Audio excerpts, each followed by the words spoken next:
on Chain of Rocks Road leading to the Chain of Rocks Bridge. We're on the Illinois side right now. Original concrete pavement.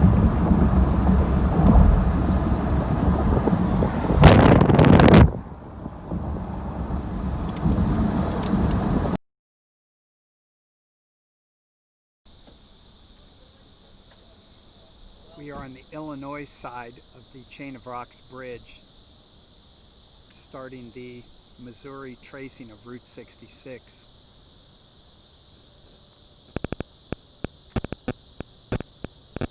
This bridge was abandoned in 1965 and was let to rot away until about 2007 when TrailNet saved it as a bike trail. Now you can walk across it and enjoy it. Why are we here? What is this? Sorry. This is the Chain of Rocks Bridge. You'll notice the 9-foot wide lanes. Can you imagine driving across this with a truck coming the other way? No, thank God.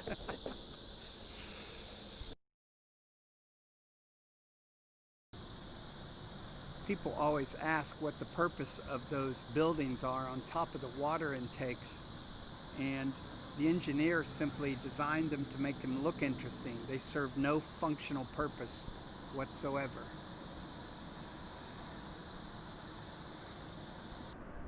The bridge had a weird 22-degree bend to deal with the flow of the Mississippi River. And with these 9-foot lanes, it must have been quite difficult to navigate that when a tractor trailer was coming the other way.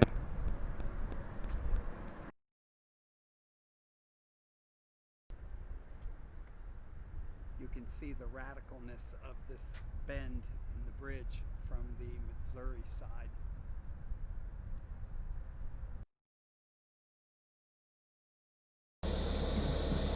Just coming off the Chain of Rocks Bridge and onto our journey.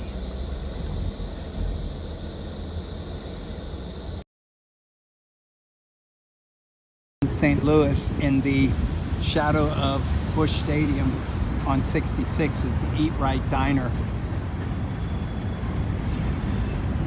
Famous for the Slinger. It was built in the 1940s. Across the street is the MacArthur Bridge, long abandoned combination railroad and car bridge.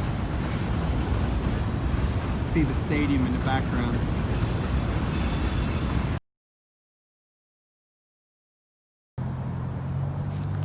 This is the ramp from the long abandoned MacArthur Bridge coming over from Illinois to St. Louis down to 7th Street. There's just a little bit of the ramp left. Most of the roadway was torn out. This was a combination road and railroad bridge. Concrete's been removed beyond what we see here.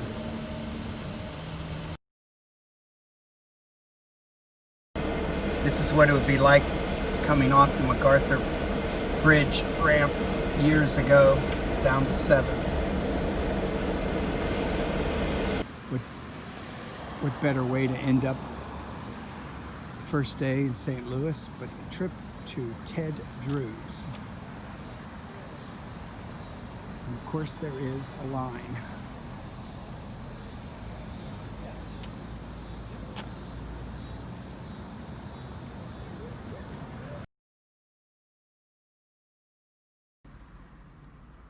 Our first stop today is at an icon in St. Louis in the suburban community of Marlboro. This was the Court Motel that existed from 1941 until 1995. Very unique coral covered tile cabins. It was a shame that we lost this one. I'm going to show you what's there today. All that's left today is the entrance wall that brought you into Coral Courts. There is a housing development that was put in here in the 90s. They did leave the entrance, but they put up a vinyl fence, which doesn't look so great. This is at 7755 Watson Road. This original entrance wall had lampposts on top of the post that said a CC on it, and going up the slope of the wall had signs that said entrance. The sign itself was right here. The lesser known Wayside Motel, which probably was a different name back in the day, is that cabin type motel feel. It's directly across the street from the Coral Court and has the same kind of entrance wall. In the town of Crestwood was a great drive-in theater, the 66 Park-In Theater, located across what would have been the Crestwood Shopping Center, which was built in the early 60s and is now demolished as well. I'm going to show you what's there today. Where the 66 Park-In Theater was is now Sappington Square, just a typical shopping plaza area. In the early 60s, the Crestwood Court Shopping Center opened up to great fanfare with the typical stores, your Sears, your Penny, Anchors, and other shops. It hit its demise in the early 2000s and has since been demolished.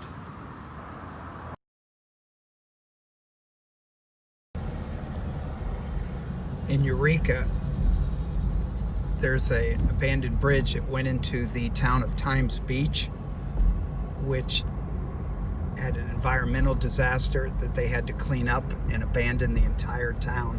I'll be showing you the bridge. Route 66 crossed the Merrimack River going toward Eureka into the town of Times Beach, which is now a park because of the environmental cleanup that had to be done in the late 90s. I'm going to show you this bridge today. The bridge deck has been removed and is waiting restoration to connect to Route 66 Park.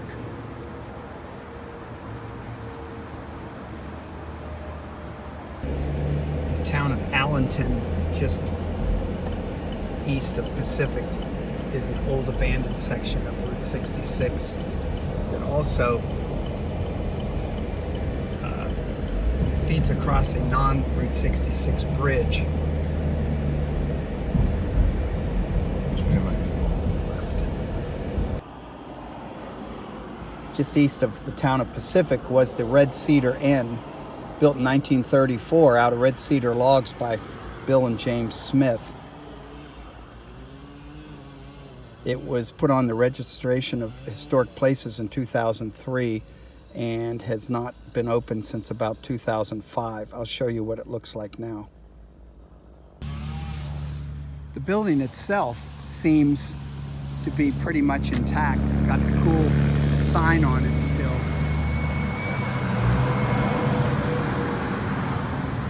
But it sits waiting for someone to take it over again. The intersection of Old Missouri 100 and US 66 was a major truck stop for years called the Diamonds. It closed up for good several years ago. The signage was still on it in this picture. I'll show you what's there today. This is all that's left of the Diamonds. The building is still standing. It's a cool round corner building, and at the time was at a major intersection.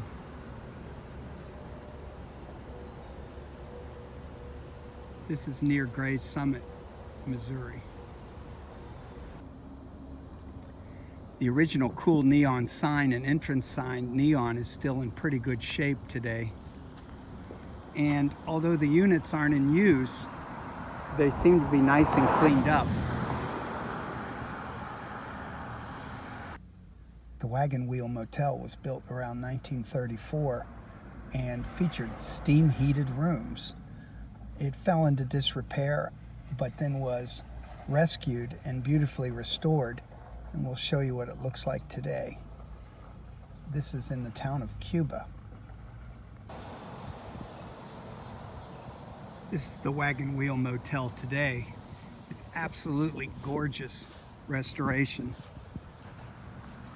Typical stone cabin buildings of the day. But you can see how it matches up with the earlier picture I showed you.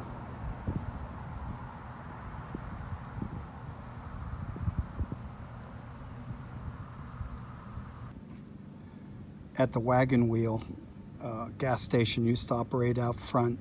It's still there. Well, I'll show you what it looks like today. And here's what it looks like today.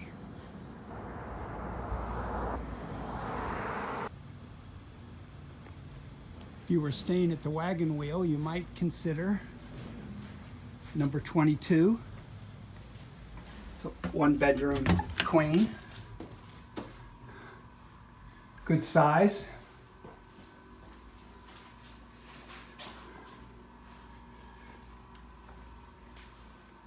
Nice colors. This side is pretty original. This has been upgraded very nicely. It's got a shower and a jacuzzi tub. Really nice place. Here's a picture taken in the 60s of John's modern cabins.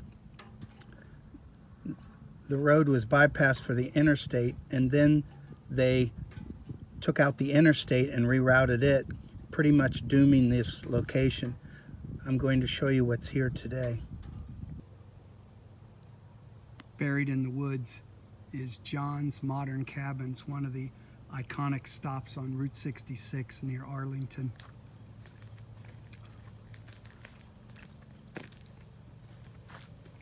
This lines up the original alignment of 66 and the original cabin motels.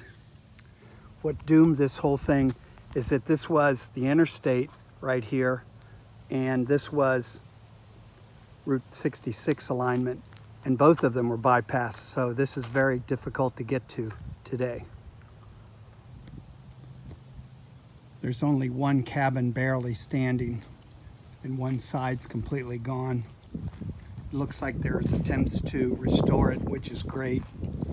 Hopefully it'll get to that point. Typical cabin size. Was actually plenty of room once you got inside. Quietly waits for restoration.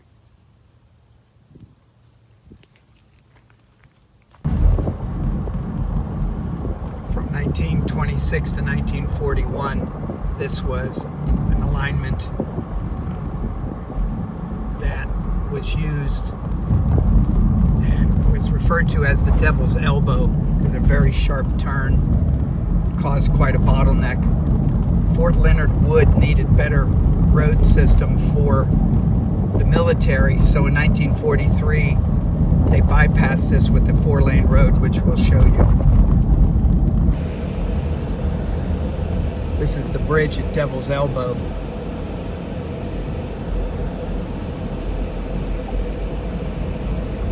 Crossing the Piney Creek.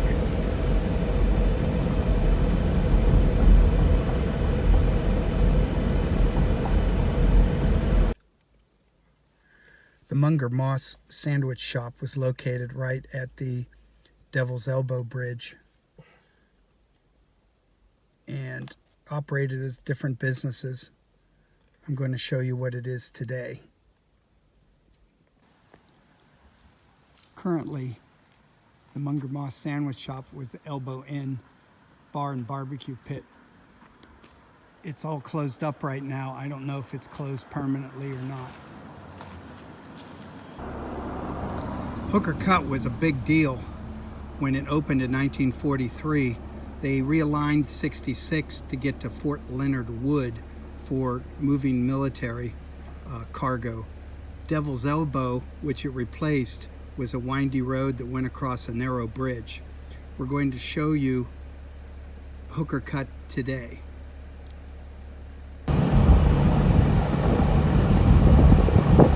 This 1943 alignment is still pristine Portland cement and curbs, not driven on very much. And we're now coming up to what was Hooker Cut.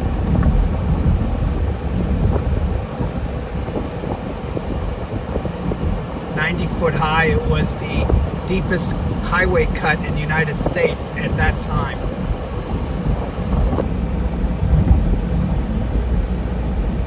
Here's Hooker Cut from the westbound direction.